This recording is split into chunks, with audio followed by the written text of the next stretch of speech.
The morning sun cast long shadows across Highway 101 as Officer Martinez adjusted his mirror for the third time in 10 minutes. His partner, Officer, was scrolling through incident reports on their patrol tablet, occasionally glancing up at the steady stream of morning commuters heading into the city.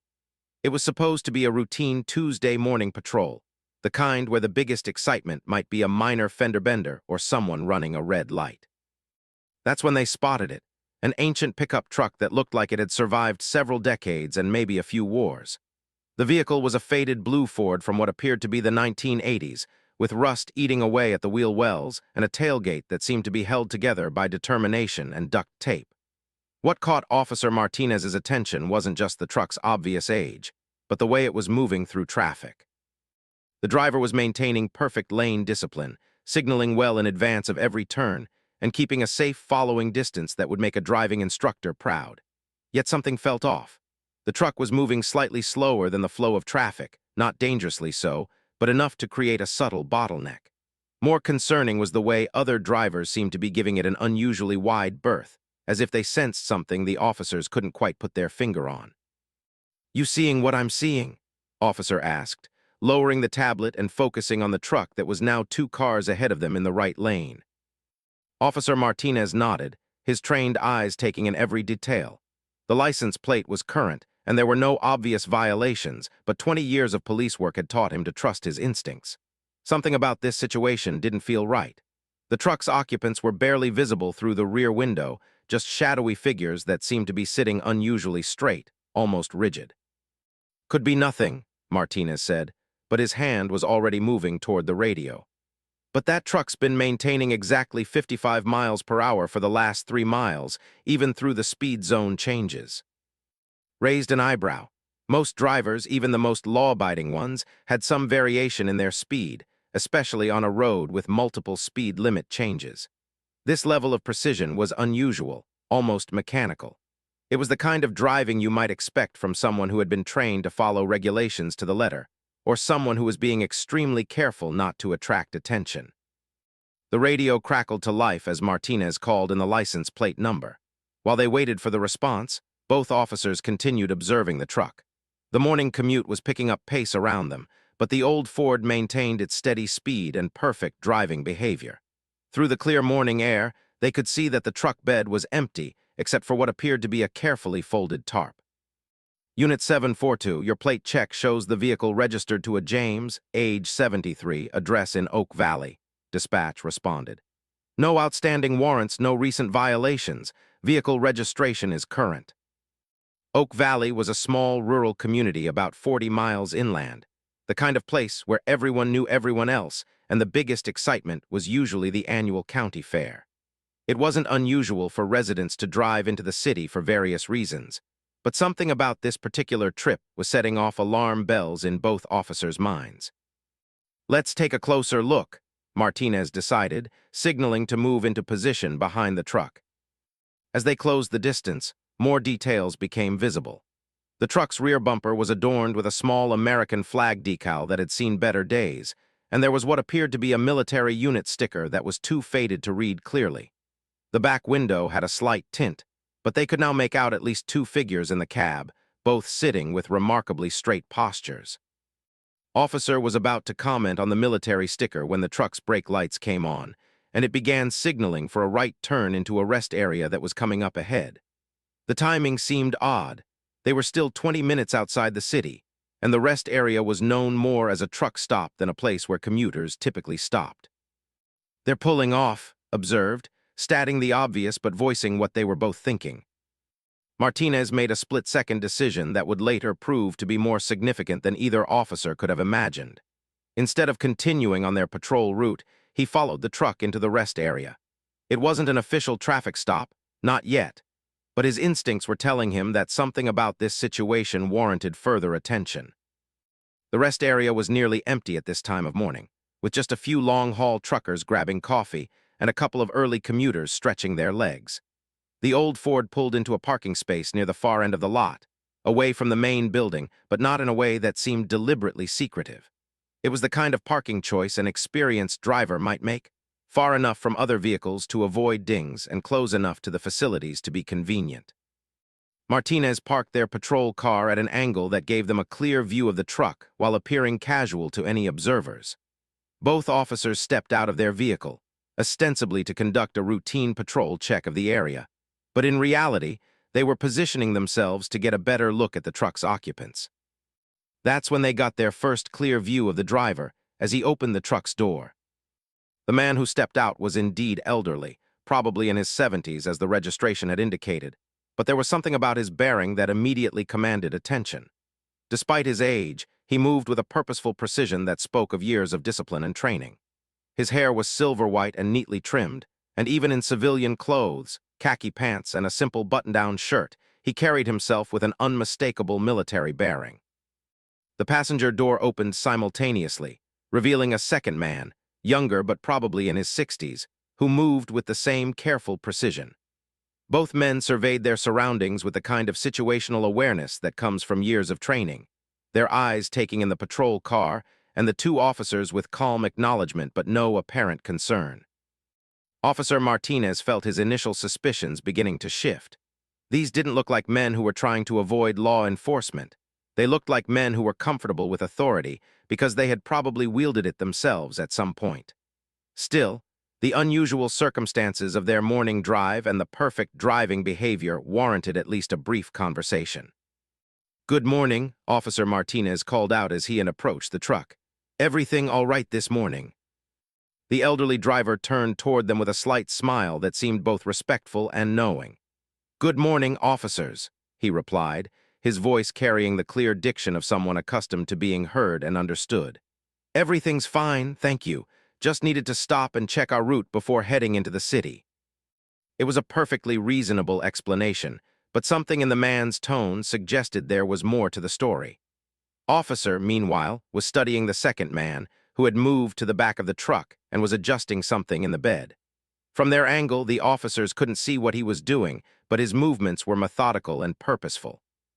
"Mind if I ask what brings you into the city this morning?" Martinez continued, keeping his tone conversational but professional. The driver exchanged a quick glance with his companion before answering. "We have an appointment," he said simply. "Nothing urgent, just something we need to take care of." Again, a perfectly reasonable answer that somehow felt incomplete. Martinez was beginning to realize that while these men were being completely cooperative and respectful, they were also being extremely careful about how much information they volunteered. It was the kind of measured response he might expect from people who were trained in operational security. Officer had moved around to get a better angle on the truck bed and noticed something that made him pause. The tarp that they had seen from a distance wasn't just covering tools or equipment. It was covering something rectangular and relatively large, something that had been secured with military-style precision using bungee cords and straps. "Sir," said, addressing the younger man who was still standing near the tailgate, "would you mind telling us what you're transporting back there?" The question hung in the morning air, and for the first time since the encounter began, both men seemed to hesitate. The driver looked at his companion, and some silent communication passed between them. It was clear that whatever they were carrying was significant, and they were now faced with the decision of how much to reveal to the two officers who had been observing them. The next few minutes would determine whether this routine patrol encounter would escalate into something more formal, or whether the mystery surrounding the old truck and its occupants would deepen even further. The tension in the air was almost tangible as the two men exchanged glances that spoke volumes. Officer Martinez could sense that whatever was under that tarp was important enough that these men were carefully considering their response. The younger man, who had been silent up to this point, finally stepped forward. "Officers, what we're carrying is," he paused, choosing his words carefully, "personal effects. Items that need to be delivered to someone in the city." Officer wasn't satisfied with the vague answer. His years of experience had taught him that when people started being evasive about simple questions, there was usually something worth investigating. "Personal effects? What kind of personal effects require this level of security?" The elderly driver, James according to the registration, seemed to make a decision. He walked slowly to the tailgate and placed his hand on the tarp with a reverence that immediately changed the entire dynamic of the encounter. "Officers," he said, his voice taking on a gravity that hadn't been there before, We're transporting the personal effects and flag of a fallen soldier. We're taking them to his family." The words hit both officers like a physical force. Suddenly, the careful driving, the precise behavior, the military bearing of both men, everything made perfect sense. These weren't criminals or suspicious characters. They were men on a sacred mission, carrying out one of the most solemn duties that exists in military tradition. Officer Martinez felt a wave of respect and embarrassment wash over him simultaneously. "I'm sorry for your loss," he said quietly. Was he family?" "Not blood family," the younger man replied, speaking for the first time since introductions. "But family nonetheless. I served with Tommy for 3 tours. James here was his commanding officer back in the day. When his grandmother called us last week, we knew we had to be the ones to bring him home." The story began to unfold as the 3 men stood in the morning sunshine of the rest area parking lot. Tommy Richardson had been 24 years old when his convoy hit an improvised explosive device outside Kandahar 18 months earlier. His body had been returned for burial, but his personal effects, letters from home, photographs, a worn paperback book, and his flag, had been held up in military bureaucracy for over a year. "His grandmother is 91 years old," James explained, his voice thick with emotion. "She's been waiting all this time to have something of his to hold on to. When the Army finally released his things last week, she asked if we could bring them to her instead of having them shipped through regular mail." The younger man, who introduced himself as David Torres, continued the story. "Mrs. Richardson lives in a nursing home downtown now. She's not doing well, and the doctors think she might not have much time left. She just wanted to hold Tommy's flag one more time, to read the letters he wrote home." Officer felt a lump forming in his throat. He had seen plenty of heartbreaking situations in his career, but there was something about this particular mission that struck him deeply.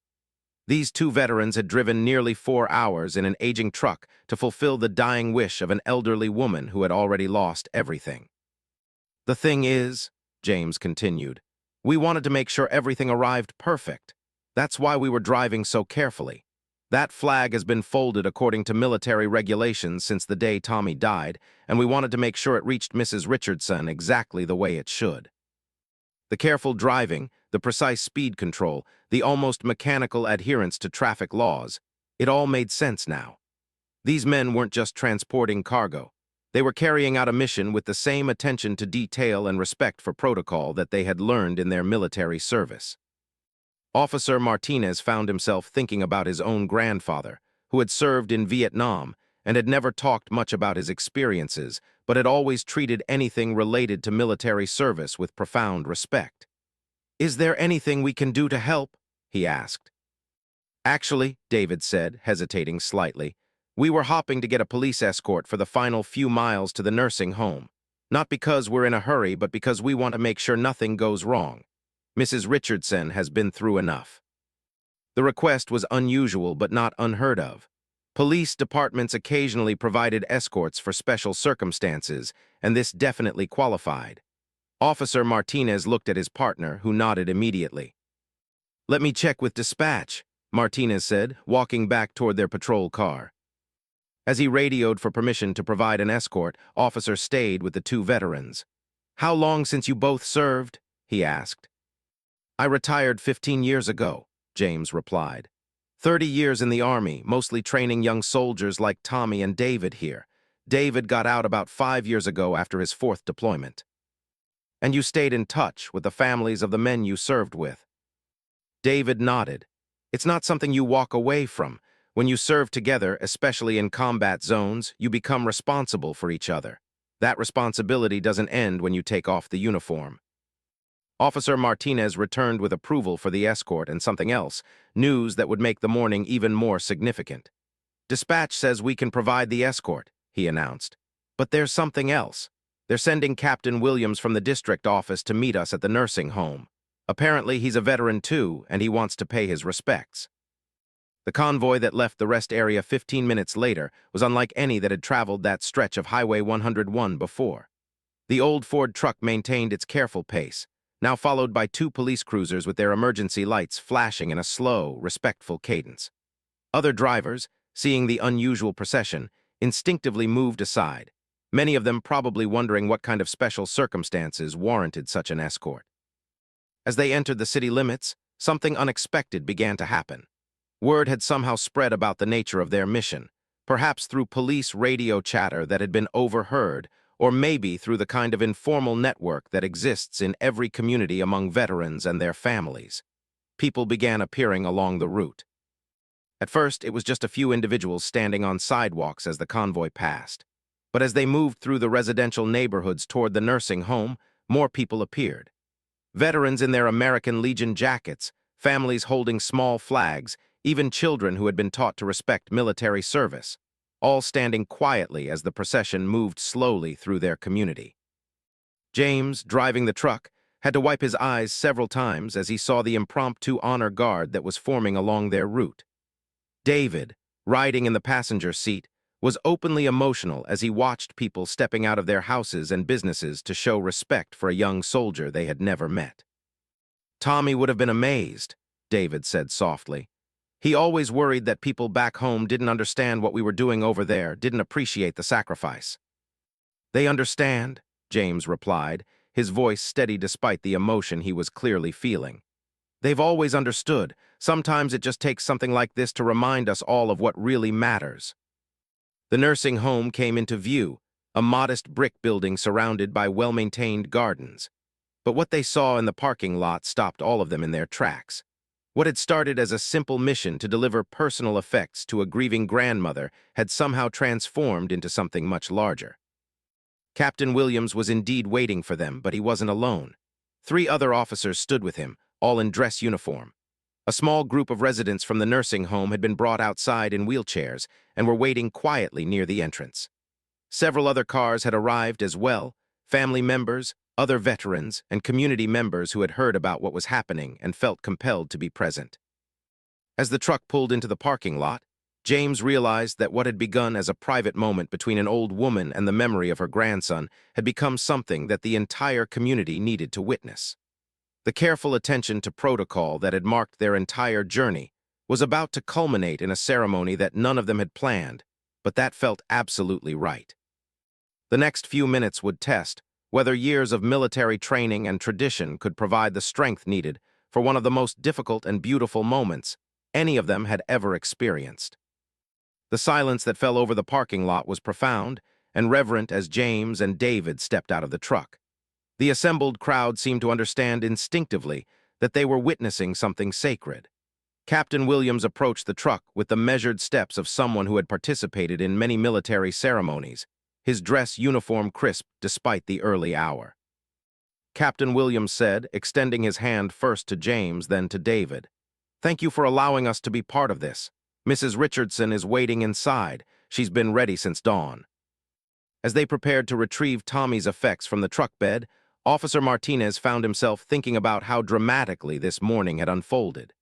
What had started as a routine traffic observation had become something that would stay with him for the rest of his career. He watched as James carefully untied the securing straps, each movement deliberate and respectful. The tarp was folded back to reveal a wooden case that had clearly been handcrafted with extraordinary care.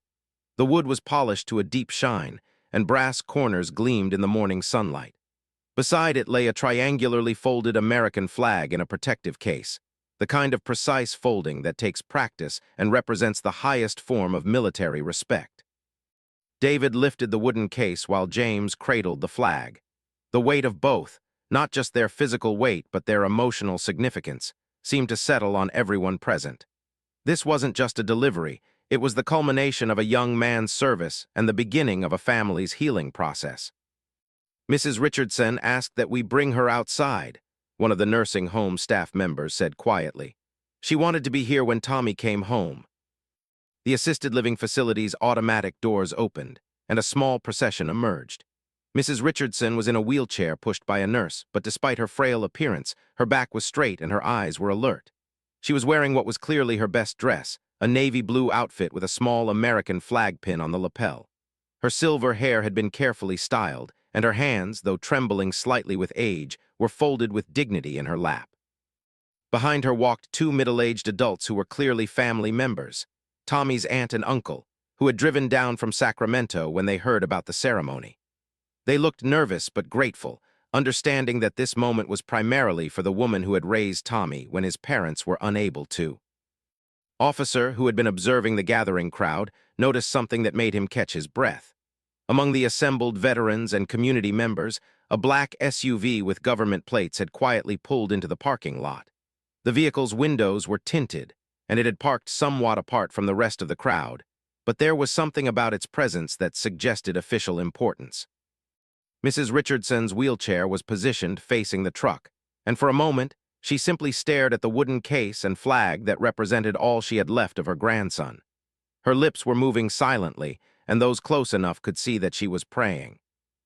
"Ma'am," James said, moving to kneel beside her wheelchair so they were at eye level, "Tommy asked us to take care of you if anything ever happened to him. It's taken us too long to get here, but we're here now." The elderly woman reached out with one trembling hand and touched James's face. "He wrote about you," she said, her voice barely above a whisper but carrying clearly in the silent parking lot.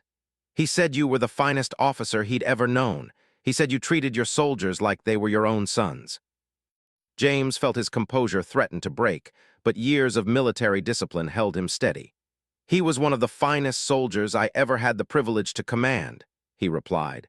"And he never stopped talking about his grandmother who raised him to be the man he became." David approached with the wooden case, setting it carefully on a table that the nursing home staff had brought outside. "These are his letters, ma'am, the ones he wrote home but never had a chance to send, and some photographs and a book he was reading." Mrs. Richardson's hands shook as she touched the case. "May I?" she asked, and David immediately opened the latch. Inside, carefully arranged, were the personal effects of a young soldier who would never come home to deliver them himself. The letters were bundled with a piece of string, and on top was an envelope addressed simply to Grandma in Tommy's distinctive handwriting. Mrs. Richardson picked it up with infinite care, as if it might dissolve at her touch. "He wrote this the day before," David said, then stopped, unable to finish the sentence. "The day before he died," Mrs. Richardson said firmly, completing the thought. "I know, I can read it later. Right now I just want to know that he made it home." That's when Captain Williams stepped forward with the flag case. Military protocol dictated certain procedures for the presentation of flags to next of kin, and he had been prepared to follow them. But as he looked at Mrs. Richardson's face, he realized that what she needed wasn't ceremony, it was connection. "Mrs. Richardson," he said, "this flag flew over the base where Tommy served. It was folded by his fellow soldiers with the same care they would have used for their own family. They wanted you to know that he was never alone over there, and he's not alone now." As Mrs. Richardson accepted the flag case, holding it against her chest like she might hold a baby, something shifted in the atmosphere of the gathering. The grief that had been hanging over everything began to mix with something else: pride, honor, and a sense of completion. That's when Officer Martinez noticed movement from the black SUV that had been parked at the edge of the lot. The driver's door opened, and a man in civilian clothes stepped out. He was perhaps in his 50s, with the kind of bearing that immediately commanded attention. As he walked toward the gathering, Martinez noticed the way several of the veterans present seemed to recognize him, their postures straightening almost involuntarily. The man approached the group quietly, clearly not wanting to interrupt the ceremony, but obviously feeling compelled to be present.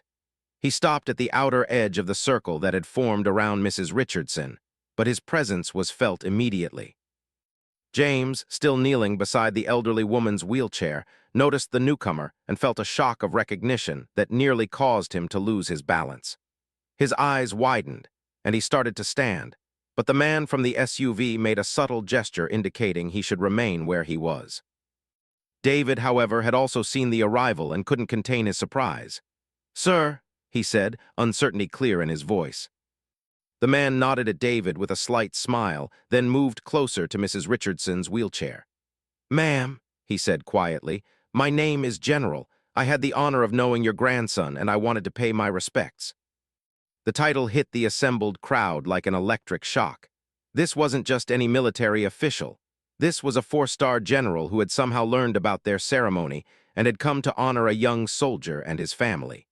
Mrs. Richardson looked up at him with confusion and wonder. "You knew my Tommy?" she asked. "I did," General replied, and his next words would explain why this morning had unfolded in such an unexpected way.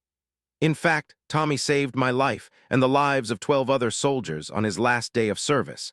I've been trying to find your family for 18 months to tell you that your grandson died a hero." The silence that followed this revelation was complete and profound. Every person present understood that they had just witnessed the intersection of fate, duty, and honor in a way that none of them would ever forget. But the general's story was just beginning, and what he had to tell them about Tommy Richardson would transform their understanding of what had really happened on that terrible day in Afghanistan. General's words hung in the morning air like a revelation that would reshape everything they thought they knew about Tommy Richardson's final day. Mrs. Richardson gripped the flag case, her eyes searching the general's face for answers she had been seeking for over a year. "I was visiting forward operating bases," the general began, his voice carrying the weight of command but also deep personal emotion. "It was supposed to be a routine inspection, but intelligence had failed to identify an insurgent cell that had been planning an attack for weeks. They knew about my visit." James and David exchanged glances, both men understanding immediately the implications of what they were hearing. High-value targets like four-star generals were prime objectives for enemy forces, and security around such visits was typically airtight. For something to have gone wrong suggested either a massive intelligence failure or extraordinary bad luck. "Tommy was assigned to my security detail that day," General continued. "It wasn't his regular assignment. He was supposed to be on convoy duty, but one of the regular team members had been injured in a minor accident the day before. Tommy volunteered to fill in." Mrs. Richardson was listening intently, her grandmother's heart both breaking and swelling with pride, as she learned details about her grandson's final hours that the official reports had never included. "We were returning from the inspection when Tommy noticed something that everyone else missed," the general said. "A reflection that was wrong, a shadow that didn't belong. He had what we call exceptional situational awareness, the kind of instincts that can't be taught." Officer Martinez found himself leaning forward, completely absorbed in the story. Around them, the entire gathered crowd was silent, hanging on every word from a man who rarely spoke publicly about his experiences in combat zones. "Tommy called out the warning just as the first explosion went off," General continued. "But instead of taking cover like protocol demanded, he ran toward the danger. The insurgents had set up a complex ambush, multiple IEDs designed to channel us into a kill zone where they were waiting with automatic weapons." David felt tears streaming down his face as he began to understand what his friend had done in those final moments. He had served long enough to know that the kind of quick thinking and selfless courage the general was describing was extraordinary, even by military standards. "Tommy's actions in the next 30 seconds saved everyone in that convoy," the general said, his voice thick with emotion. "He spotted the secondary IED that would have taken out our vehicle, and he threw himself on it to absorb the blast. But before he did that, he radioed the exact positions of the remaining insurgents to our air support." Mrs. Richardson was crying now, but they weren't tears of sorrow. They were tears of pride mixed with grief, the complex emotions of someone learning that their worst loss was also their greatest gift to the world. "The official reports classified most of these details," General explained. "But what I can tell you is that Tommy's Medal of Honor is being processed through Congress right now. It's been held up by bureaucracy, but it's going to happen. Your grandson is going to be recognized as the hero he was." The Medal of Honor, the highest military decoration awarded for acts of valor in combat. Mrs. Richardson understood the significance even through her grief. Her Tommy, the little boy she had raised after his parents died, the young man who had always put others first, would be remembered forever among the nation's greatest heroes. "But that's not why I'm here today," the general continued, and his next words would provide the final piece of a puzzle that had been forming since the morning began. "I'm here because 18 months ago, I made a promise to a dying soldier. Tommy's last words were about you, Mrs. Richardson. He asked me to make sure you knew that everything he learned about courage and honor, he learned from you." James, still kneeling beside the wheelchair, felt the full weight of why this day had unfolded as it had. The careful driving, the police escort, the growing crowd of supporters. It had all been building toward this moment when a four-star general would fulfill a promise made on a battlefield halfway around the world. "How did you know we would be here today?" David asked, still struggling to process the miraculous timing of the general's appearance. General smiled for the first time since approaching the group. I've been tracking Tommy's personal effects through the system for over a year, trying to make sure they reached his family properly. When I learned they had finally been released, I called Mrs. Richardson's nursing home yesterday to arrange a visit. The staff told me that 2 veterans were driving them down today. I had my aide monitor police communications this morning, he continued. When we heard about the escort request and realized it involved Tommy's effects, I knew I had to be here. Some things are too important to be left to chance. Officer Martinez was shaking his head in amazement. The suspicious behavior that had prompted him to follow the truck, the careful driving that had seemed almost paranoid, the perfect timing that had brought them all together. None of it had been coincidence. It had been a series of choices made by people who understood that some missions are too sacred to treat casually. Mrs. Richardson had been listening to everything, but now she spoke with a clarity and strength that surprised everyone. "General," she said, "I have something for you too." She reached into a small bag that had been hanging from her wheelchair and pulled out a worn leather wallet. "This was Tommy's father's," she explained. "Tommy carried it all through his deployment.